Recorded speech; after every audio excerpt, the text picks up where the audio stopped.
सृष्टिकर्ता ब्रह्मा के मानस पुत्र देवर्षि नारद जी भक्ति के प्रमुख आचार्य कहे जाते हैं। उन्होंने जीवों पर अनुग्रह करके भक्ति तत्व का विवेचन 84 सूत्रों में किया है, जिसे नारद भक्ति सूत्र कहते हैं। इसमें यह दर्शाया है कि भक्ति ही भगवत प्राप्ति का एकमात्र साधन है जो सब युगों में सर्वमान्य है। इस युग के परमाचार्य भक्ति योग रसावतार जगत गुरु श्री कृपालु जी महाराज ने नारद भक्ति सूत्र में वर्णित विषयों की विस्तृत व्याख्या करते हुए विशुद्ध भक्ति का स्वरूप एवं उसके विभिन्न अंगों का पूर्ण निरूपण अपने प्रवचनों में किया है। आइए अब हम लोग भी श्री महाराज जी के मुखारविंद से निःसृत दिव्य वाणी का श्रवण करें।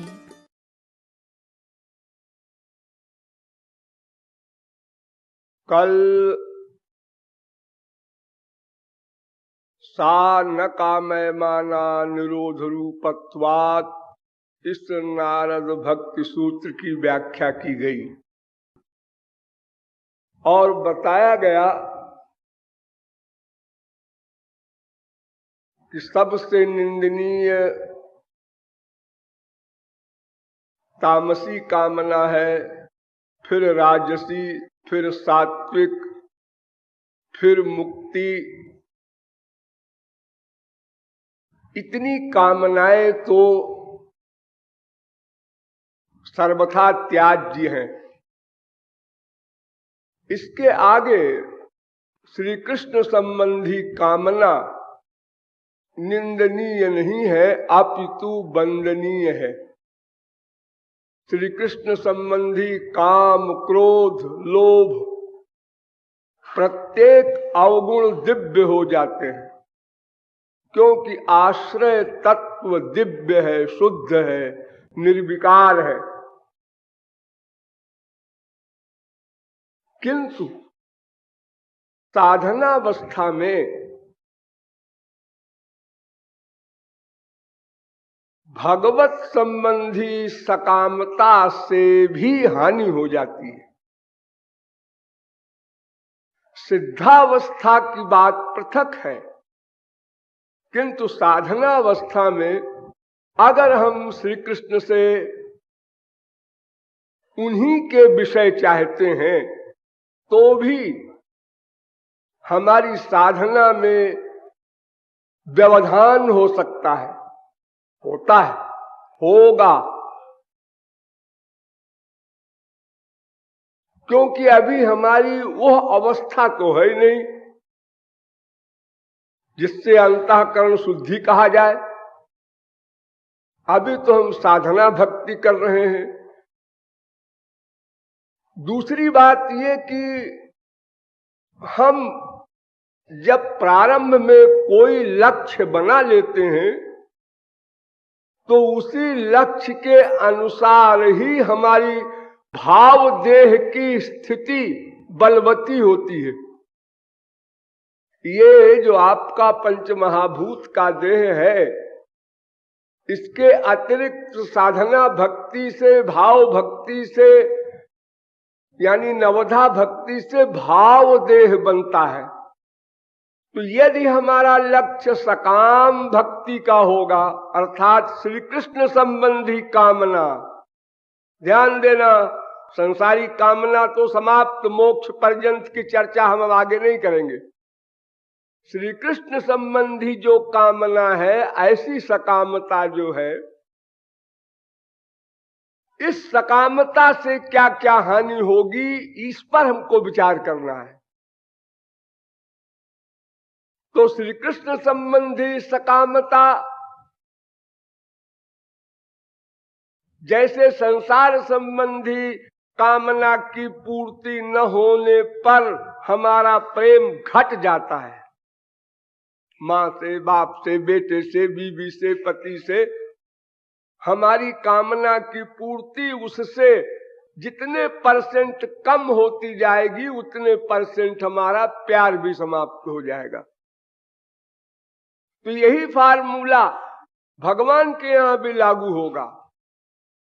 हम भगवान से कोई भी कामना करेंगे, अगर उस कामना की पूर्ति में गड़बड़ हुई तो हमारा प्रेम भी गड़बड़ा जाएगा, हमारी शरणागति भी गड़बड़ा जाएगी। तो जो लक्ष्य हम वर्तमान में बनाएंगे उसी लक्ष्य का पक कर भाव देह बनेगा, वो अंत तक काम देगा। जो लोग भक्ति किए रहते हैं उनका भाव देह कुछ मात्रा में बन जाता है, फिर ज्ञान मार्ग में चले जाते हैं और ज्ञान मार्ग की चरम सीमा पर पहुंचकर फिर श्री कृष्ण भक्ति करके लक्ष्य को प्राप्त करते हैं, तो वो मोक्ष तो उनको मिल गया, लेकिन जो प्रारंभ में भाव देह के द्वारा भक्ति करने से जो द्वैत का उनको भाव देह पका था, उसके परिणाम स्वरूप फिर वो मुक्ता अपि लीलया विग्रहं कृत्वा त्वाम भजन्ते, फिर उन पर भगवत कृपा हो जाती है और वो परमहंसावस्था को क्रॉस करने के बाद फिर शरीर धारण करके कोई मुक्तानाम अपि सिद्धानाम नारायण परायण सुदुर्लभ प्रशांतात्मा कोटिस्वपि महामुने, करोड़ों परमहंसों में किसी को ऐसा सौभाग्य प्राप्त होता है जिसने प्रारंभ में द्वैत भक्ति का भाव देह पका लिया। तो हम अगर प्रारंभ में ही निष्कामता का सिद्धांत नहीं रखेंगे तो फिर निष्काम प्रेम की जो अंतिम स्थिति है, भाव भक्ति महाभाव, हम उसको कभी न प्राप्त कर सकेंगे, क्योंकि हमारे संस्कार भाव देह वाले पक जाएंगे सकामता के, फिर हम कुब्जा के प्रेम के आगे नहीं जा सकते, अर्थात प्रेमा भक्ति के आगे हमारा प्रवेश वर्जित हो जाएगा। इसलिए श्री कृष्ण संबंधी विषय को चाहे फिर सकामता आ जाएगी। अभी तो आप कह रहे हैं कि सकामता तो भगवान के प्रति भी निंदनीय होनी चाहिए, यद्यपि वो निंदनीय है नहीं, वो मायातीत हो जाएगा, दिव्य प्रेमानंद प्राप्त करेगा सदा को, फिर भी आप कहते हैं कि वो ठीक नहीं है, निंदनीय नहीं है लेकिन वंदनीय भी नहीं है, ऐसा कह दो, चलो झगड़ा खत्म। वो निंदनीय भी नहीं है किंतु वंदनीय भी नहीं है। संसार में जैसे कहते हैं ना, इस बच्चे का परीक्षा फल संतोषजनक है, तो संतोषजनक माने ऐसे ही काम चलाऊ। तो सकाम भक्ति जो हम करेंगे श्री कृष्ण की, वो वंदनीय नहीं है, लेकिन अगर थोड़ा करेक्शन कर दिया जाए तो वंदनीय भी हो जाए। थोड़ा सा करेक्शन, क्या हम श्री कृष्ण के दर्शन को चाहें, ये इंद्रियों का विषय है, उनके शब्द श्रवण को चाहें, इंद्रियों का विषय है, उनके आलिंगन को चाहें, ये त्वगिंद्रिय का विषय है, तो श्री कृष्ण संबंधी विषय को चाहे, किंतु श्री कृष्ण के सुख के लिए इतना ऐड कर दीजिए उसमें, फिर आप खूब कामना बनाइए, दिन रात बनाते जाइए आंख बंद करके। अपने सुख की कामना से श्री कृष्ण संबंधी विषय की भावना बनाना ये वंदनीय नहीं, निंदनीय भी नहीं। ध्यान रखना, अगर कोई कहे कि हम तो बनाएंगे, चलो निंदा करो, नहीं, निंदा नहीं कर सकते। श्री कृष्ण के विषय को जिसने चाहा है वो कैसे ही चाहा है, कामना वाला तो साधारण बात है, विपरीत भावना वाला भी, कंस भी गोलोक गया।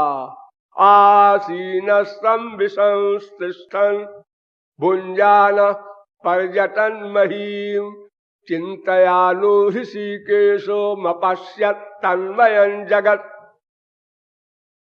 जैसे गोपियां जित देखूं तित श्याममयी है, ऐसे ही कंस का हाल था। शत्रुता से सही, लेकिन सर्वत्र श्री कृष्ण को ही देखना था। उसका खाना सोना सब हराम हो गया था। नींद में भी श्री कृष्ण आ रहे हैं, जागृत अवस्था में भी। जिधर निगाह उठाया इधर भी खड़ा है। कपड़ा पहनने चले, इसमें भी है, कपड़ा फाड़ रहा। थाली आई 56 व्यंजन खाने के लिए, थाली फेंक दिया, इसमें श्री कृष्ण बैठा है। ऐसा भूत लग गया नंदपूत का कि वो तन्मय हो गया, तल्लीन हो गया। तो बस संयोग हो गया पारस और लोहे का, जैसे भी हुआ। तो हमें इस सुधार पर ध्यान देना है कि श्री कृष्ण के सुख के लिए, क्या मतलब, श्री कृष्ण आए, उनको हम देखें, वो हमको देखें, वो हमको देखें, फिर वो खुश होंगे। मैं सदा उनको प्रसन्न करने का ही लक्ष्य रखूंगा।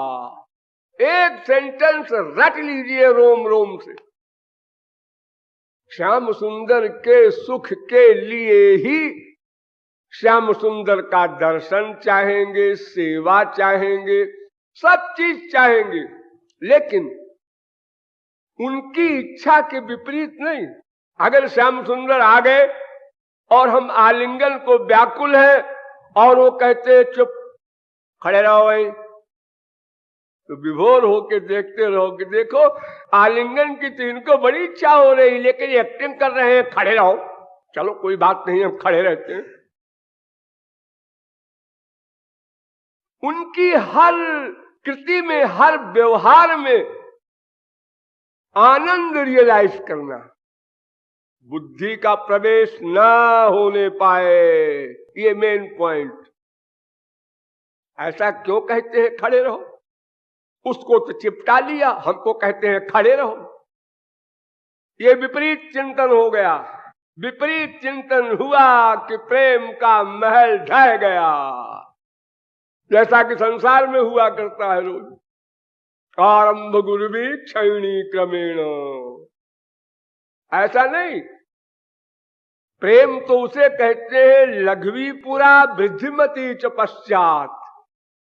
जैसे ये गंगा जी जो आप लोग देखते हैं प्रयाग में, ये गंगोत्री के आगे गोमुख से जब निकलती है तो एक छोटे से, जैसे गाय का मुंह होता है, इसीलिए उसे गोमुख कहते हैं, इतनी बड़ी धार होती है। फिर धीरे धीरे बढ़ते बढ़ते बढ़ते बढ़ते, और आप प्रयाग वगैरह में देखते हैं भादों के महीने में कई किलोमीटर चौड़ी हो जाती है गंगा जी। ऐसे प्रेम प्रतिक्षण वर्धमान होता है। नारद जी इसके बारे में आगे बताएंगे। तो श्री कृष्ण के सुख के लिए, उनकी सेवा के लिए, उनकी रुचि में रुचि रख करके हम कोई भी कामना बनाने स्वतंत्र हैं, निर्भय होकर बनाइए। हम बुद्धि जब लगा देते हैं तभी हमारा पतन होता है।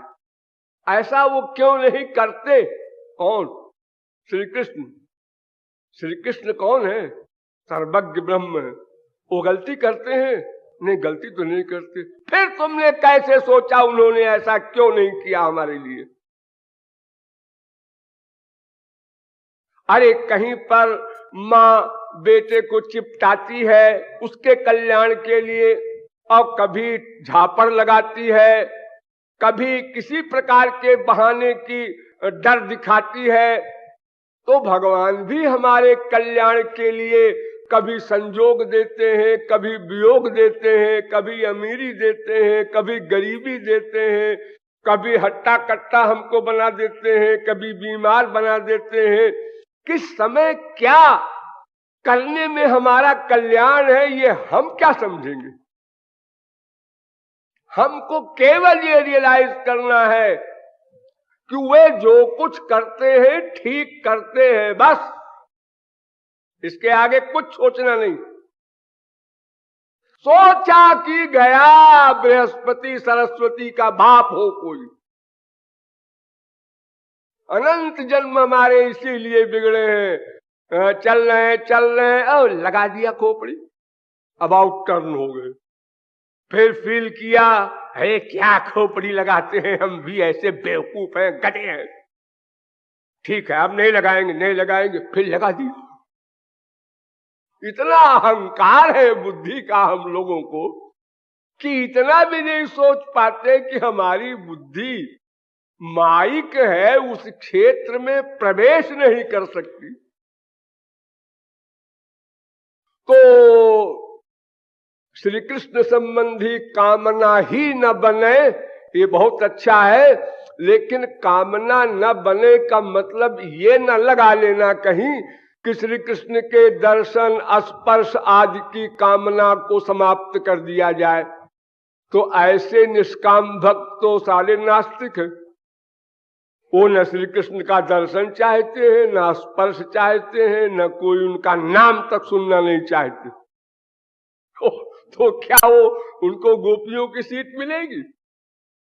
नहीं, सब कामनाएं श्री कृष्ण संबंधी रखो। अपने सुख के लिए रखोगे तो कुब्जा की लाइन में खड़े हो जाओगे, और श्री कृष्ण के सुख के लिए अगर वही सब कामना होगी तो फिर तुम उन गोपियों के क्लास में होगे जहां समर्थारती वालों का प्रवेश होता है। अंतिम कक्षा महाभाव तक जा सकोगे। तो श्री कृष्ण सुखैक तात्पर्यमयी कामना बंदनीय है, बस एक चीज बंदनीय है, और अपने सुख के लिए श्री कृष्ण की कामना न निंदनीय है न बंदनीय है, और उसके नीचे मोक्ष पर्यंत की कामनाएं निंदनीय है। बस सीधी सी बात, ये 3 वाक्य याद कर लो, छुट्टी। मोक्ष पर्यंत की समस्त कामनाएं निंदनीय है, अपने सुख के लिए श्री कृष्ण संबंधी विषयों की कामना न निंदनीय है न बंदनीय है, और श्री कृष्ण के सुख के लिए श्री कृष्ण संबंधी विषय की कामना परम बंदनीय है। ये कंक्लूजन हो गया, ठीक। तो भक्ति का स्वरूप है जिसमें अपने सुख के लिए कोई कामना न की जाए, कामना की जाए अपने सुख के लिए न की जाए। बहुत ध्यान देना इस जगह पर। कामना रहित तो कोई हो ही नहीं सकता, चाहे वो ब्रह्म का चिंतन करे, चाहे संसार का चिंतन करे, चाहे भगवान का चिंतन करे, चिंतन के पहले कामना आएगी। चिंतन क्यों कर रहे हो? कोई एम है? जब आप सिद्धावस्था पर पहुंच जाएंगे तब कह सकते हैं। हाँ, गौरांग महाप्रभु से एक ने पूछा कि आप हरि बोल क्यों करते हैं? तो उन्होंने कहा स्वभाव है, आदत है, आदत। और स्वभाव जो होता है वो अपरिवर्तनीय होता है। जैसे सांस लेते हैं हम लोग, कोई पूछे सांस क्यों लेते हो बार बार, बाहर भीतर बाहर, या तो भीतर रखो या तो बाहर रखो, तो हम लोग कहेंगे भाई ये स्वभाव है, ऐसा किए बिना रहा नहीं जाता। अगर थोड़ी देर को सांस रोक ले तो दम घुटने लगता है। ऐसे ही जब आप अंतिम कक्षा में पहुंच जाएंगे तो श्याम सुंदर से प्रेम क्यों करते हैं, अगर कोई पूछेगा तो आप कहेंगे कि रहा ही नहीं जाता, ये बेकार है। बेकार होगा लेकिन क्या करें, रहा ही नहीं जाता। अरे तुमको नरक मिलेगा, अरे बाबा नरक नहीं महानरक मिले, लेकिन क्या करें, मजबूर है। जैसे सांस न लेने से दम घुटता है, ऐसे ही श्याम सुंदर से प्रेम न करने पर दम घुटने लगता है, मजबूरी है। गौरांग महाप्रभु के जमाने में एक व्यक्ति भगवान नाम का उसने महात्म्य सुना महाप्रभु जी से कि भगवान का निवास रहता है उसमें। नाम नामकार बहुधा निज सर्वशक्ति तत्रार्पिता नियमित स्मरणे न काला। तो उसने हरे राम नाम को इतना अपना लिया कि बस 24 घंटे जब तक वो होश में रहे ये बोलता रहे, धीरे धीरे इतना अभ्यास हो गया उसको कि उससे रहा ही न जाए बिना बोले। तो वो लघुशंका के लिए जाए, लेट्रिन के लिए जाए, तब भी वो बोलता रहे। तो किसी ने सुन लिया और उसने महाप्रभु जी से कहा कि महाराज ये लघुशंका लेट्रिन आदि गंदी जगहों में भी हरे राम बोलता रहता है। तो उन्होंने साधारण वे में कह दिया कि अरे ऐसा नहीं करते, भगवान के नाम को ठीक जगह पे लिया करो। तो उसने कहा अब गुरु आज्ञा हो गई, अब तो मानना पड़ेगा। फिर गया लघुशंका के लिए, तो फिर हरी निकल गया मुंह से। तो उसने अपनी जबान को निकाल के बाहर थोड़ा सा पकड़ लिया, अब लघुशंका कर रहा। यह भी देख लिया किसी सत्संगी ने और महाप्रभु जी से कहा महाराज ये ऐसे जीभ को निकाल के हाथ से पकड़ के तब लघुशंका वगैरह करता है। तो महाप्रभु जी ने कहा क्यों भाई तुम ऐसा क्यों करते हो, आपकी आज्ञा है कि उस समय भगवान नाम न लिया करो, ये जीभ मानती नहीं, वो निकल पड़ता है और गुरु आज्ञा का उल्लंघन होता है, इसलिए जबान को मैं पकड़ लेता हूं जोर से कि अब बोल, तू कैसे बोलेगी हरे राम। तो महाप्रभु जी ने कहा जिसकी इतनी अच्छी अवस्था हो उसके लिए वो सब नियम नहीं है। लेट्रिन बाथरूम या किसी गंदगी में कहीं जाए शरबत तुम लिया करो, बेटा जाओ। ये प्रारंभिक कक्षा वालों के लिए मैंने बताया था ऐसा न किया करो, लेकिन जब रहा नहीं जा रहा है, ऐसी अवस्था, ऐसा अनुराग हो गया है तो सब ठीक है। तो भविष्य में ये सब जो कुछ होगा होता रहेगा, लेकिन प्रारंभ में हमको वही लक्ष्य बनाना है कि श्याम सुंदर के सुख के लिए श्याम सुंदर संबंधी कामना।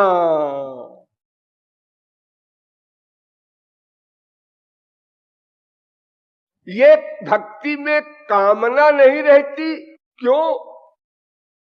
इसका उत्तर दिया नारद जी ने, निरोध रूपत्वात्। सा न कामे माना,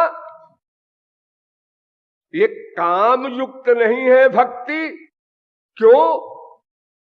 निरोध रूपत्वात्, ये निरोध करती है। निरोध किसे कहते हैं? अब निरोध शब्द के हजारों अर्थ है। निरोध माने रोक, ब्रेक, ये भी अर्थ होता है। ये क्या है निरोध? भक्ति को आप निरोध कैसे कहते हैं? सा निरोध रूपत्वात् न कामय माना। वो भक्ति निरोध रूपी होने के कारण कामना युक्त नहीं होती। तो अब निरोध क्या है यह बताने के लिए एक सूत्र बनाया। निरोधस्तु लोक वेद व्यापार न्यास। अगला सूत्र है निरोध किसे कहते हैं? लोक वेद व्यापार न्यासः, लौकिक वैदिक दोनों प्रकार के कर्मों का न्यास। अब ये न्यास क्या है? निरोध तो बताया कि लोक वेद व्यापार का न्यास, और न्यास क्या है? तो न्यास कहते हैं भगवती समर्पणम न्यासः। न्यास शब्द का एक अर्थ तो आप लोग जानते ही होंगे, त्याग, संन्यास। सम उपसर्ग है और न्यास शब्द है। सन्यासी लोग घर बार सब छोड़ देते हैं ना, तो न्यास माने त्याग। तो लौकिक वैदिक कर्मों का त्याग कर देना, ये है निरोध। लौकिक वैदिक कर्म का त्याग हो जाए, उसकी कामना गई। लौकिक कर्म भी वैदिक भी। लौकिक कर्म से संसार के विषयों की कामना हम करते हैं, और वैदिक से स्वर्ग आदि लोकों की कामना करते हैं। यज्ञ करो स्वर्ग मिलेगा, ये करो तो स्वर्ग मिलेगा। तो लौकिक भी वैदिक भी दोनों कर्मों का त्याग हो जाए। लेकिन कुछ तो कर्म करने पड़ेंगे। कौन सा ऐसा भक्त और ज्ञानी है जो कर्म रहित हो जाएगा? सांस लेगा, हाँ, देखेगा, हाँ, चलेगा फिरेगा, हाँ हाँ, हाथ पैर होगा तो चलेगा फिरेगा, कुछ खाए पिएगा, अरे साहब खाता तो परमहंस भी है। पश्वाद भिष्या विशेषात ब्रह्मसूत्र बनाया गया है कि वो तो जैसे पशु वगैरह के लिए खाना आवश्यक है, ऐसे परमहंस के लिए भी खाना आवश्यक है। शरीर जब तक रखेगा तब तक उसको शरीर संबंधी सामान देना होगा, सब विटामिन प्रोटीन। अगर कहीं गड़बड़ किया तो नेचर दंड देगा। फिर हरे राम की जगह फिर हरे सिर, हरे पैर, हरे पेट बोलेगा। अरे कष्ट होगा शरीर में तो फिर उसका चिंतन करेगा। अरे 2 दिन 4 दिन 10 दिन 20 दिन धींगा मुश्ती चल जाएगी, हमेशा थोड़े चलेगी। एक बार एक गौतम बुद्ध निराहार होकर के ध्यान कर रहे थे। निराहार कई दिन हो गए तो चक्कर आने लगे। तो कुछ गांव की स्त्रियां गाती हुई जा रही थी गाना। उस गाने का आशय ये था कि तानपूरे के तारों को कस कर बजाओ। आप लोगों ने देखा होगा तानपूरा, तो उसको ऐसे लगे होते हैं कसने के। गवैये लोग काफी देर तक पहले कस के उसकी स्वर और मिलाते हैं। अगर वो ढीला रहेगा और आप उंगली चलाएंगे तो आवाज ही नहीं आएगी। तो तार को कसो, लेकिन इतना ना कसो कि तार टूट जाए। ये गाना था। तो महात्मा बुद्ध के कान में वो शब्द पड़े तो उन्होंने कहा ये बेपढ़ी लिखी गंवार स्त्रियां भी कितनी बढ़िया बात कह रही हैं कि बिना कसे न बजाओ, लेकिन इतना न कसो कि तारे टूट जाए।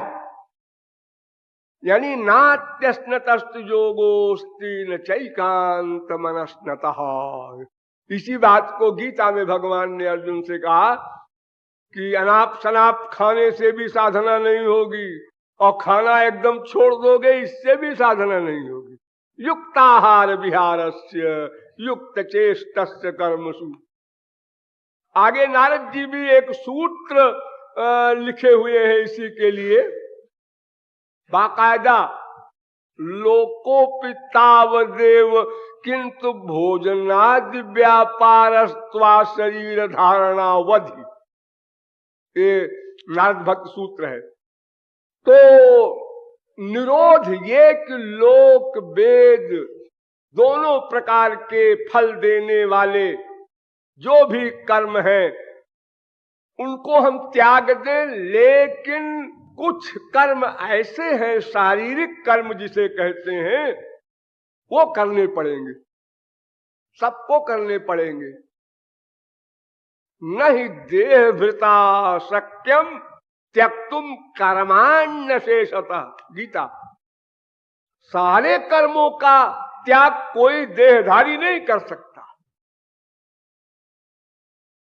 तो जितने कर्म कम से कम आवश्यक हैं उतने कर्म आप कीजिए, लेकिन फिर उसको थोड़ा सा उसमें करेक्शन कर दीजिए। ये कर्म जो आप कर रहे हैं ये भगवान को अर्पण करके प्रसाद रूप में स्वीकार कीजिए।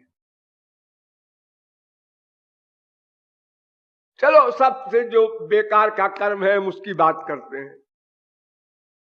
नींद आ रही, सोना चाहिए, सोना चाहिए।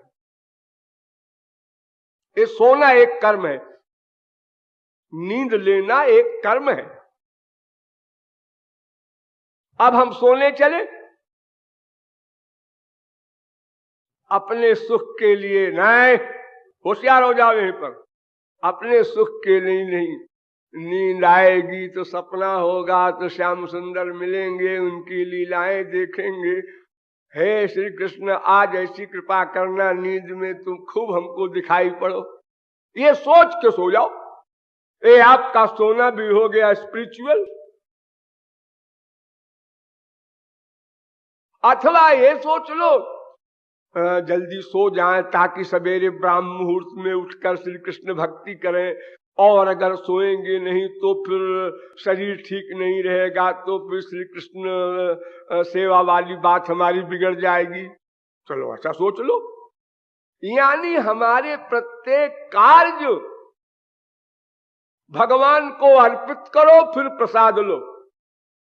उद्धव श्री के ज्ञानी परमहंस ने कहा श्री कृष्ण से, त्वयोपभुक्त श्रीगंध वासोलंकार चर्चिता उच्छिष्ट भोजनो दासास्तव मायाम जये मही। आपका उच्छिष्ट सब सामान, मालाएं, वस्त्र, आभूषण,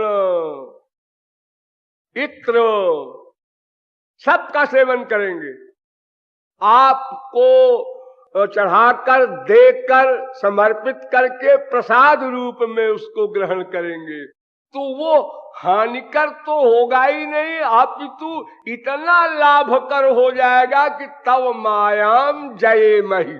चैलेंज कर रहे हैं उद्धव परमहंस, आपकी माया जो आपकी है, आपके पावर के बल पर अकड़ा करती है, शिव चतुरानन देख डराही, उस पर विजय प्राप्त कर लेंगे हम महाराज केवल प्रसाद सेवन से। यानी समर्पित किया और फिर सेवन किया। हर क्रिया में खुजली हो रही है, अब खुजालने चले, ध्यान रखो अपने सुख के लिए न खुजलाओ। खुजाल रहे हैं, वो खड़े हैं, उनको हंसी आ रही है, हंसो, हमको खुजा लेंगे और हंसो। कहीं किसी न किसी बहाने से हम उनको सामने खड़ा रखें। कोई भी क्षण हमारे लिए कोई कर्म का ऐसा न हो कि उनको माइनस करके हम कर्म कर रहे हैं। बस अकेले कर्म किया कि बंध गए, मरे। हर कर्म में इस सूत्र का एक अर्थ और भी कुछ महात्माओं ने किया है।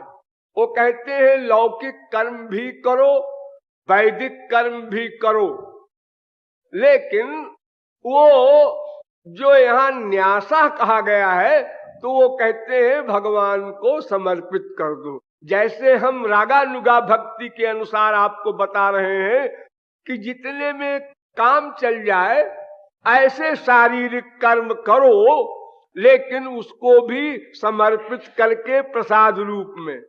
और वे लोग जो सूत्र का अर्थ करते हैं, कर्मयोगी लोग, वो कहते हैं कि वेद के अनुसार और लोक के अनुसार कायदे कानून से सब कर्म करो, लेकिन भगवान को अर्पित करके उनको अर्पित करो। यानी हर कर्म के समय उनका स्मरण हो, अपने में कर्तृत्व की बुद्धि ना आने पाए, मैं करता हूं ऐसा न फीलिंग हो।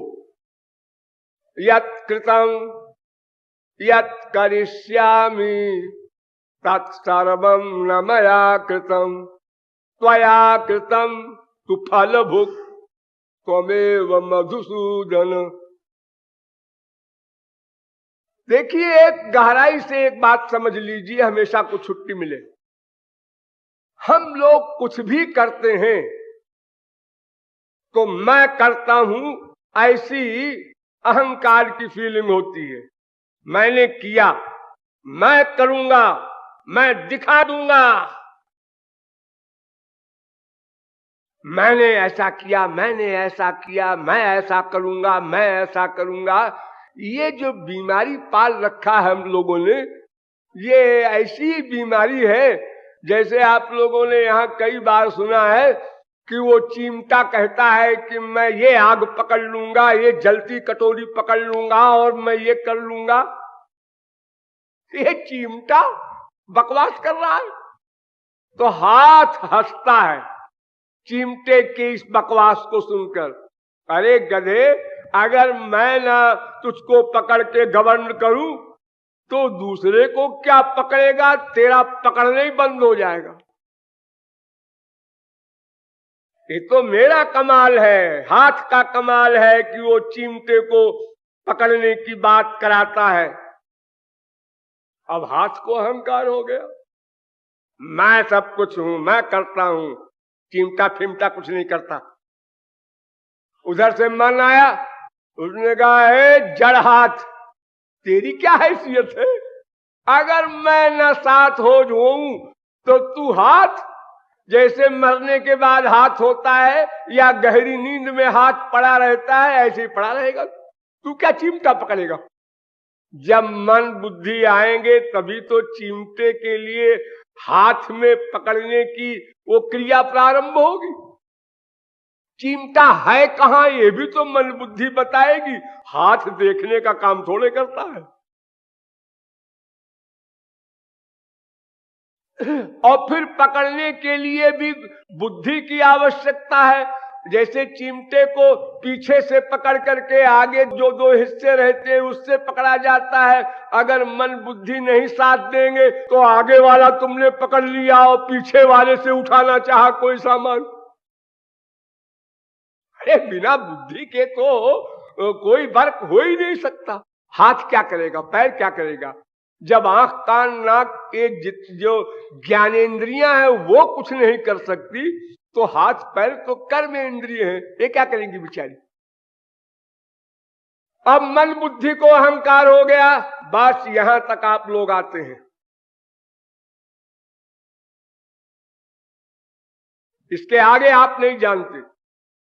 लेकिन वो मन बुद्धि भी जड़ है। जब आपको ये अनुभव हो जाए, ज्ञान हो जाए, मान लें आप हर समय कि मन बुद्धि तो जड़ है, मैं अहंकार क्या कर रहा हूं कि मैं ये करता हूं, ये करूंगा। ये तो आत्मा की शक्ति जब मन बुद्धि को मिलती है तब वो सोचने विचारने और डिसीजन का कार्य करता है। जब आत्मा चला जाता है तो वही आंख है, वही कान है, वही शरीर है, सब 0/100।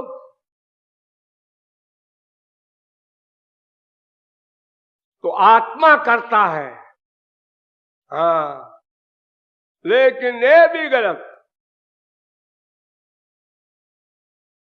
ये सूक्ष्म अहंकार तो मन बुद्धि तक गया और शुद्ध अहंकार उसके आगे आत्मा पर गया, वो भी गलत। मैं खतरनाक है। दो मैं होता है, एक माइक मैं और एक स्पिरिचुअल मैं। माइक में अंतःकरण और शुद्ध में आत्मा, लेकिन वो भी गलत। जब भगवान शक्ति देते हैं आत्मा में, तब आत्मा चैतन्य होता है और चैतन्यवत वर्क करता है। चेतना नाम,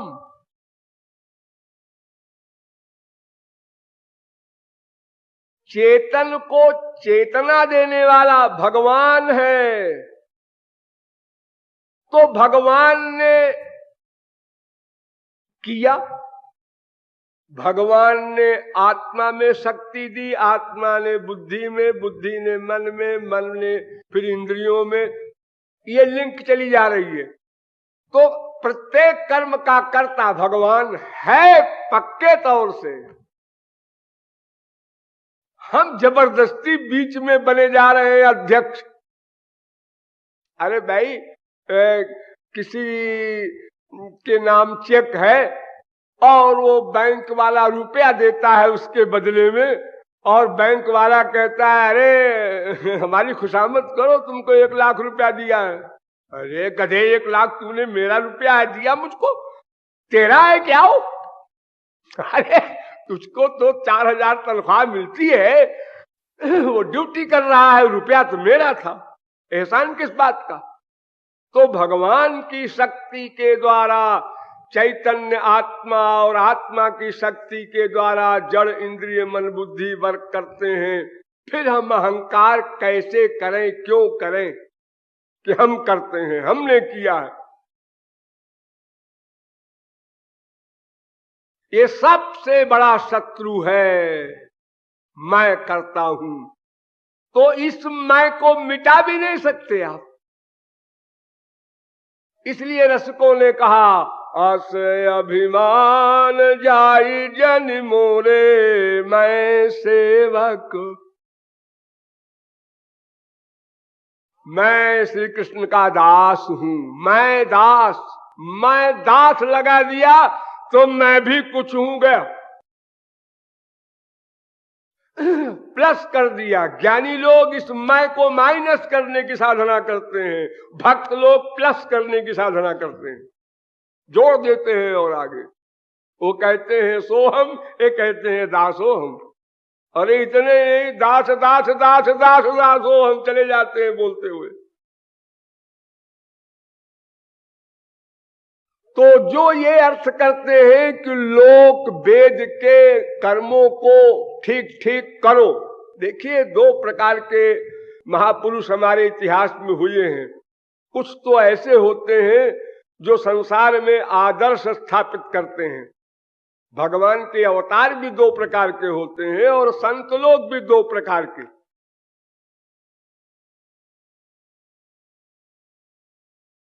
गृहस्थ में ध्रुव, प्रहलाद, अम्बरीश 90% बड़े बड़े महापुरुष, उनके माँ है, बाप है, बीबी है, बच्चे हैं, राज्य है, प्रॉपर्टी है, सब कुछ है। ऐसे लोग भी हुए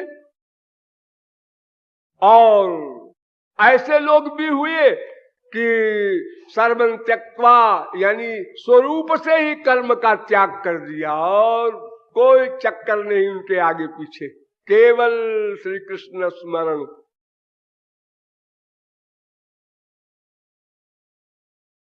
तो यहां तो रागानुगा का प्रकरण है।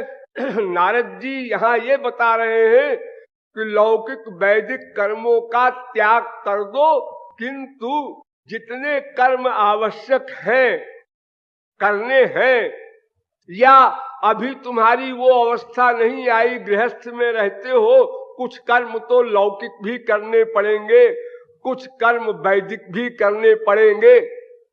कोई मर गया, श्राद्ध करो। श्राद्ध ये तो कर्मकांड है।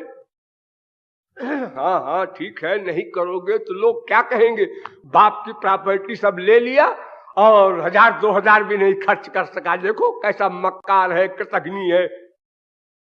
लोग तुम्हारे सामने भी कहेंगे तुमसे बड़े, तो तुमको पिंच करेगा, टेंशन होगा, कह डालो। मान लिया कि तुम्हारे बाप गोलोक चले गए हैं, लेकिन करने में क्या मुसीबत है। देखो, आदि जगत गुरु शंकराचार्य ने अपनी मां का श्राद्ध किया, सन्यासी होकर के। नृसिंह भगवान ने प्रहलाद को आज्ञा दिया, प्रहलाद अपने बाप का श्राद्ध करो। हिरण्यकशिपु, हिरण्याक्ष, रावण, कुंभकर्ण, ये जिन राक्षसों को भगवान मारेंगे वो तो भगवान के लोग को चले गए। अब श्राद्ध प्राद्ध क्या कर रहे हो उनका? श्राद्ध तो होता है जो स्वर्ग लोक तक जिनकी गति होती है, उनको बेचारों को टेम्परेरी रिलीफ। जैसे हम संसार में कोई ब्राह्मण को खाना खिला दिया तो ब्राह्मण ने कहा वाह वाह पेट भर गया, 8 घंटे बाद फिर भूख लग गई।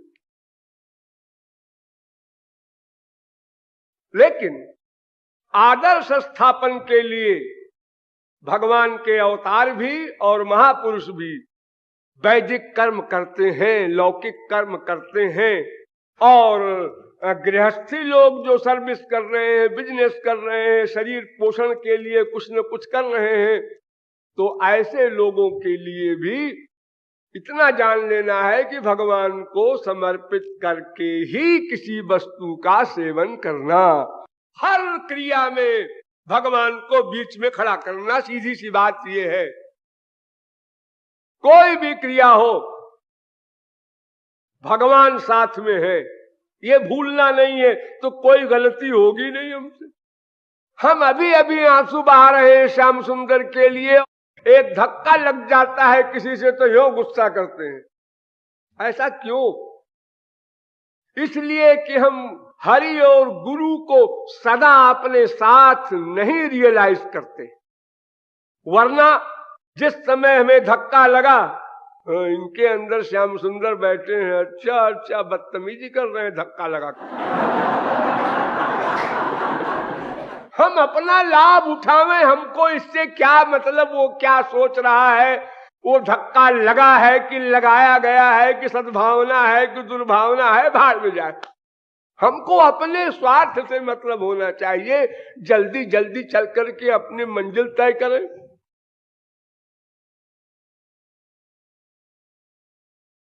तो निरोध का अर्थ बताया नारद जी ने कि लोक वेद का जो व्यापार है, कर्म है, चेष्टा है, वो भगवान को अर्पित कर दो। बाकी लोक वेद के तमाम चक्कर में न पड़ो।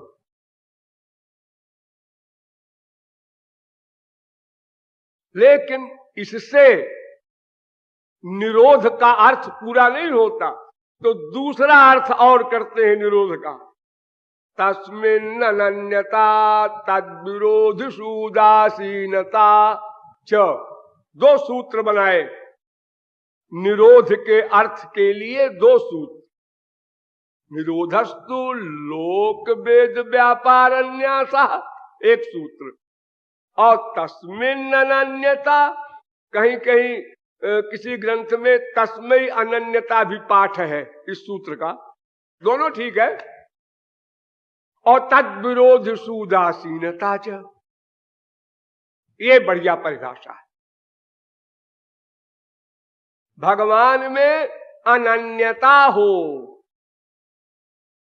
और भगवान के विरोधी पदार्थ में उदासीनता हो।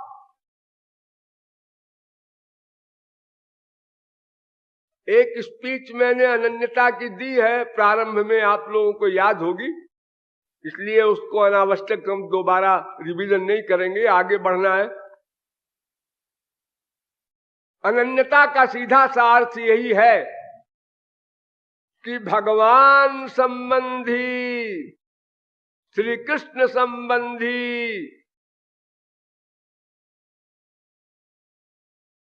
नाम, रूप, गुण, लीला, धाम और श्री कृष्ण के भक्त, इतने को छोड़कर कहीं भी मन का अटैचमेंट होना अनन्यता का विरोधी है।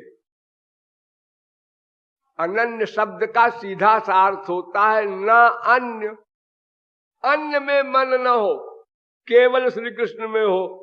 अब कोई भोला आदमी कहे केवल श्री कृष्ण में हो तो राधा में भी न हो, गोपियों में भी न हो, सखाओं में भी न हो। नहीं नहीं, ऐसा नहीं। श्री कृष्ण, उनका नाम, रूप, लीला, गुण, धाम, संत इतने एक हैं, यानी सब में सबका निवास है। भगवान में उनका नाम, उनका रूप, उनका गुण, उनकी लीला, उनके धाम, उनके संत रहते हैं। संत में भगवान, उनका नाम, उनका रूप, उनका गुण, उनकी लीला, उनके धाम रहते हैं। भगवान के नाम में भगवान, उनका रूप, उनका गुण, उनकी लीला, उनके धाम, उनके संत रहते हैं। इसी प्रकार सब में सब का निवास है, इसलिए सब एक है। उसको चार में कह दिया था एक महारसिक ने, जो बहुत प्रख्यात है दोहा ब्रिज में, भक्ति भक्त भगवंत गुरु चतुर नाम, ये चार नाम है। और बापू एक, शरीर एक है, क्योंकि सब में सबका निवास है। वो चार है ही नहीं, देखने के चार हैं। जैसे चीनी की मिठाई बनती है दिवाली पर, चीनी का घोड़ा, चीनी का हाथी, चीनी का साहब, चीनी की मेम, ये शक्लें हैं, लेकिन मिठास सबकी एक सी। चाहे घोड़ा खाओ, चाहे हाथी खाओ, चाहे मेम खाओ, चाहे साहब खाओ, कोई फर्क नहीं पड़ता। तो उसी प्रकार ये चार जो बताए, इसमें भी तीन प्रमुख हैं, क्योंकि भक्त और गुरु ये दो चीज तो नहीं है, वही भक्त ही तुम्हारा गुरु होता है। तो भक्त, तो भक्ति, भगवंत, ये तीन है खास। प्रेम, प्रेमी, प्रेमास्पद। भक्त, भक्ति और भगवान, और फिर उनके नाम, रूप, लीला, गुण, धाम, ये सब एक है। इसलिए इनमें कहीं भी मन रहे तो आप अनन्य बने रहेंगे, उसमें गड़बड़ नहीं होगी। जैसे संसार में हमारे मन में तमाम लोग रहते हैं ना, संसार में जहां जहां हमारा अटैचमेंट है, हमारी माँ भी रहती है, बाप भी रहता है, बहन भी रहती है, बिटिया भी रहती है, बीवी भी रहती है, सब गोबर गणेश एक जगह इकट्ठे रहते हैं। तो इसी प्रकार उधर भी परिवार है। हमारे यहाँ श्री कृष्ण भी रहते हैं, उनके नाम, रूप, लीला, गुण, धाम, परिवार उनका सब, गोपी, गोप, सखा, महापुरुष, गुरु सब रहते हैं, उनका अपना परिवार है। जैसे यहाँ सारे लोग हमारे अंतःकरण में रहते हैं। एक बार एक बहुत बड़े विद्वान ने, मैं नाम नहीं बताऊंगा, मुझसे कहते हैं कि महाराज जी प्राइवेट क्वेश्चन कर रहा हूं, आप किसी से कहिएगा नहीं। हमने कहा क्या? कि देखो संसार में उसी हृदय में माँ भी है, बीवी भी है, और बेटी भी है, बहन भी है, और किसी को एतराज नहीं है। किसी स्त्री ने आज तक अपने पति से नहीं कहा कि अपनी बहन को हृदय में क्यों रखते हो, अपनी माँ को क्यों रखते हो, केवल हमको रखो। अरे भाई, बहन का प्यार अपनी जगह है, वो रहेगा, माँ का प्यार अपनी जगह है, वो भी रहेगा, उसी अंतःकरण में रहेगा, और जगह उसके लिए अलग से कोई कोठी नहीं बनवाई जाएगी, और किसी को कोई एतराज नहीं। और भगवान बड़ा ईर्ष्यालु हो, वो कहता है माम एकम एकम शरणम ब्रज। वो पंडित जी ने, विद्वान दार्शनिक ने हमसे जब पूछा, तो हमने कहा आपसे किसने कहा? अरे जैसे आपके यहाँ वाले तो थोड़े से लोग हैं, आपके 10, 12, 15, 20, 25 बच्चे होंगे, चलो 50 धर लो, 1, 2, 4, 10, 20, 50 बीबी होंगी, चलो मान लिया, बाप तो एक ही होगा, माँ भी एक ही होगी। ये जो आपका छोटा सा परिवार है, इतने को आप रख सकते हैं। और हमारे यहाँ तो गोलोक के अनंत महापुरुष हैं, अनंत गोपियां, अनंत गोप, ये पूरा परिकर है अनलिमिटेड, आप सबको रखिए। भगवान को तो इतनी खुशी होती है, वो कहते हैं आराधना नाम सर्वेषाम विष्णोराराधनम परम, और तस्मात् परतरं देवी तदीयानां समर्चनम। मेरे भक्त को जो हृदय में रखे वहां तो मैं सर के बल भागता हुआ जाता हूं, मुझको बुलाने की भी जरूरत नहीं, वो तो मेरा परम प्रिय हो जाता है। तो आपको एक कंफ्यूजन है कि श्री कृष्ण ऐसा कह रहे हैं केवल मैं रहूंगा। अरे केवल श्री कृष्ण का मन ही नहीं लगेगा, बोर होके भाग जाएंगे। हाँ, अकेले नहीं रहने वाले हो। अरे घर में उनके माँ है, बाप है, भाई है, सब थे ब्रिज में, फिर भी मन नहीं लगता था। वहां भागे भागे घूमते थे दिन में रात में चारों ओर सखाओं और सखियों के घरों में। तो वो तुम्हारे घर में अकेले क्या करेंगे? वहां मक्खी भी नहीं है कि मारे। हाँ, संसार में लोग कहते हैं अकेले क्या मक्खी मारेंगे। अस्तु, तो अनन्य का अर्थ है कि श्री कृष्ण उनका नाम रूप लीला गुणधाम जन में ही मन का अनुराग हो। और श्री कृष्ण के बारे में भी मैंने आपको बार बार बताया है कि वे श्री कृष्ण जो कुंज वाले हैं, वृंदावन की कुंज वाले श्री कृष्ण और कुंज वाले श्री कृष्ण के भक्त, उनमें ही मन का अटैचमेंट रहे। मथुरा वाले कृष्ण, द्वारिका वाले कृष्ण, बैकुंठ वाले कृष्ण में नहीं। यद्यपि बात एक है लेकिन फिर भी वो बात नहीं है। बात एक है लेकिन वो बात नहीं है। यानी चाय में चीनी और गुड़ कुछ भी डाल दो, बात एक है लेकिन चीनी और है, गुड़ और है जी। गुड़ डाल के कोई चाय पिलावे तो उसको लोग इंसल्ट मानते हैं, और चीनी डाल के पिलावे तो हाँ ठीक है, नॉर्मल है। और अगर मिश्री डाल के पिलावे तो रिस्पेक्ट है। क्या बात है? हाँ? तो तस्मिन अनन्यता, तस्मिन माने श्री कृष्ण में, श्री कृष्ण के परिवार पूरे में मन रहे, ये अनन्यता। और तद विरोधी सुदासीनता, और जो इसके विरोधी है, इसके विरोधी कौन है? भुक्ति मुक्ति, दो पिशाचिनियां इसकी विरोधी हैं खास।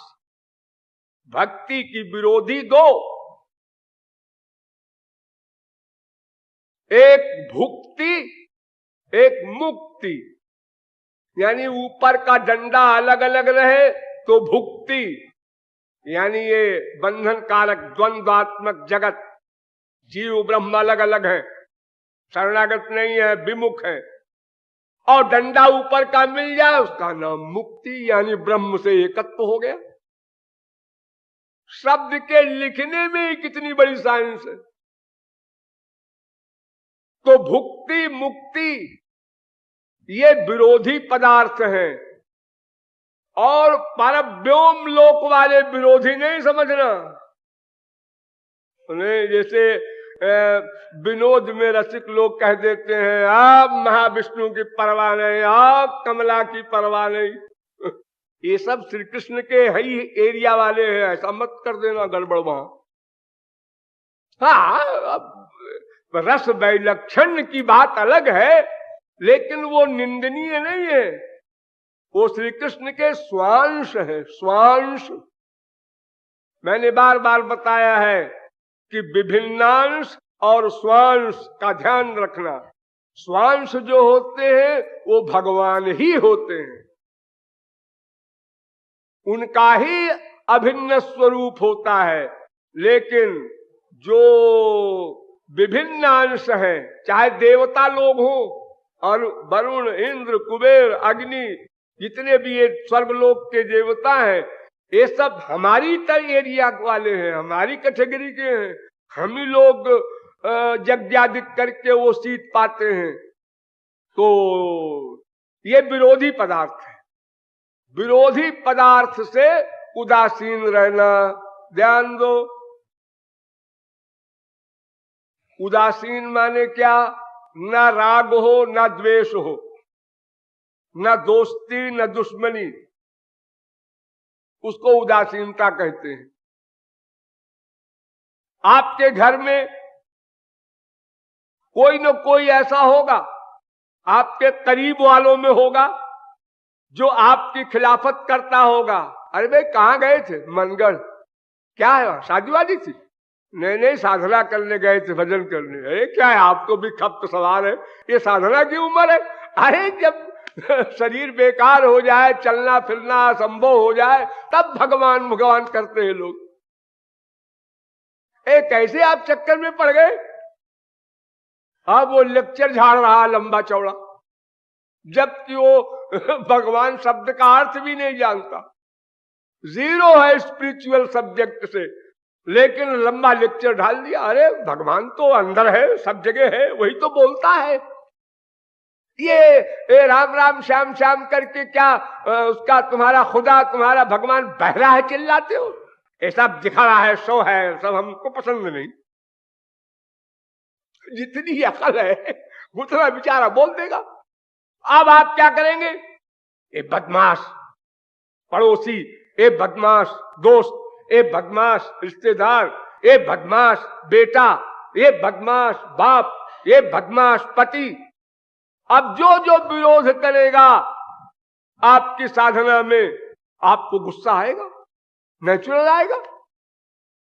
बस उसने जो विरोध किया था इसलिए किया था कि आप ये छोड़ दें, और आपने उसके कहने पर गुस्सा किया यानी छोड़ दिया, तो उसकी बात बन गई, वो जीत गया, आप हार गए।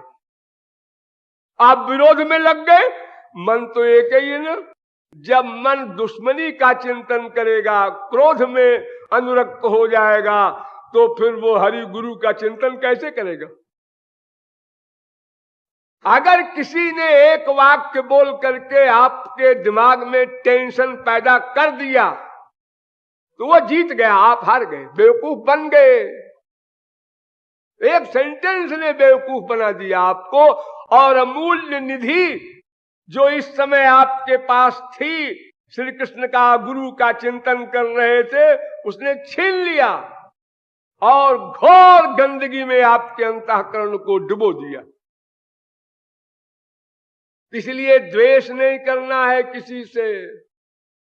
वहां पर ये समझना है ये भगवान की परीक्षा है। वही बैठे बैठे गुरु घंटाल ये सब करा रहे हैं, लेकिन मैं पीछे हटने वाला नहीं हूं। हाँ, जितना चाहे उतना कर ले।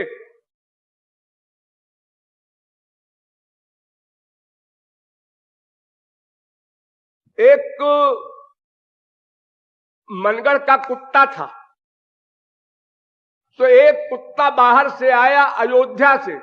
उसने कहा यहां सूखी रूखी मिलती है, क्या चक्कर में पड़े हो मनगढ़ के? चलो अयोध्या में, वहां संत लोग मठाधीश लोगों के यहां रोज हलवा पूड़ी तस्मई बनती है, वहां माल टाल खाएंगे हम लोग। ठीक। तो मनगढ़ वाले कुत्ते ने कहा बड़ा अच्छा है जी, हलवा पूड़ी और तस्मई रोज मिलेगी, और यहाँ तो सूखी रोटी मिल जाती है, वो भी अगर किसी सत्संगी के बच गया तो फेंक देगा, वरना क्या। अब 100 मील अयोध्या जाना है, तो दोनों कुत्तों ने सोचा देखो ऐसा आराम से चलेंगे हम लोग, 10-10 मील रोज चलेंगे और 10 दिन में पहुंच जाएंगे। ठीक। अब वो चले मनगढ़ से, तो 10 मील पर जब पहुंचे तो एक गांव मिला। तो उन्होंने कहा गांव देखते ही कि यहीं पर रात को विश्राम किया जाए और कुछ खाने वाने का जुगाड़ बैठाया जाए। हाँ ठीक है। अब जब उस गांव में पहुंचे और खड़े हुए, तो जितने गांव के कुत्ते थे उन्होंने खदेड़ लिया। ये कुत्तों की कुछ दुश्मनी होती है। अपने अपने गांव में वो अपने को सर्वाध्यक्ष समझते हैं, दूसरे गांव का कुत्ता आ जाए तो ऐसा गुर्राते हैं। हाँ? तो जब खदेड़ लिया तो ये बेचारे भागे, वो तमाम कुत्ते थे। फिर उन्होंने कहा चलो कोई बात नहीं, आगे वाले 20 मील का जो स्टॉपेज हम लोगों ने सोचा है वहां रुकेंगे, यहाँ के कुत्ते बड़े बदमाश हैं। वहां गए, वहां भी कुत्ते उसी प्रकार खदेड़ लिया। लेकिन इन दोनों ने किसी कुत्ते का मुकाबला नहीं किया। अरे हमको क्या चैलेंज करता है, आ लड़ ले। अरे बहुत से संसार में मूर्ख ऐसे हैं, मैं तो कहता हूं 99% ऐसे ही है। जहां कहीं कोई गड़बड़ हुई, किसी ने विरोध में कुछ कहा, बस लड़ पड़े उससे। अरे क्या कर रहे हो, अरे तुम अपना काम करो, अपने रास्ते जाओ। वो 10 दिन का रास्ता उन कुत्तों ने 2 दिन में पार कर लिया, क्योंकि किसी गांव वाले ने ठहरने ही नहीं दिया और किसी गांव के कुत्ते से वो लड़ने में लगे भी नहीं, वरना घायल हो करके किसी गांव के किनारे कहीं पेड़ के नीचे पड़े होते कराहते हुए। अगर हम संसार वालों से भिड़ेंगे, लड़ेंगे, उनको समझाने की चेष्टा करेंगे, पंडिताई दिखाएंगे, तो इससे हमारा स्वयं का घोर पतन होगा, बहुत बड़ी निधि छिन जाएगी। इसलिए ना राग हो ना द्वेष हो, सब ठीक है। वो भगवान को ऐसे ही मंजूर होगा। भगवान ने सोचा होगा ये मियाँ बीबी तो भगवान की ओर चले जा रहे हैं, अब इनके घर में तो सब ठीक ठाक हो गया, अब एक बेटा है उसको भिड़ा दो, वही कम से कम कुछ बोले। ऐसा हमारे श्याम सुंदर की करामात है। हाँ, उनको ऐसे तो अच्छा लगता नहीं है, उन्होंने कहा भाई कुछ न कुछ करते रहो। ऐसा सोच करके सदा विभोर रहो, किसी भी विरोधी वर्ग का विरोध न करो, उदासीन। कितना अधिक अभ्यास है सबको। अभी घंटी बजेगी खाना खाने की तो सब जा रहे हैं, ये थाली उसकी है, ये उसकी है, ये मेरी थाली है, अपनी थाली उठाया चले गए, कहीं विरोध नहीं किया। तमाम थालियां उसके पहले आई थी, वो किसी और की थी। तो तद विरोध सूदासीनता च, ये तस्मिन् अनन्यता तद विरोध सूदासीनता, ये निरोध का अर्थ हुआ। अब अनन्यता क्या है, इसका और बारीक अर्थ करना पड़ेगा, आज नहीं कल। बोलिए वृंदावन बिहारी लाल की।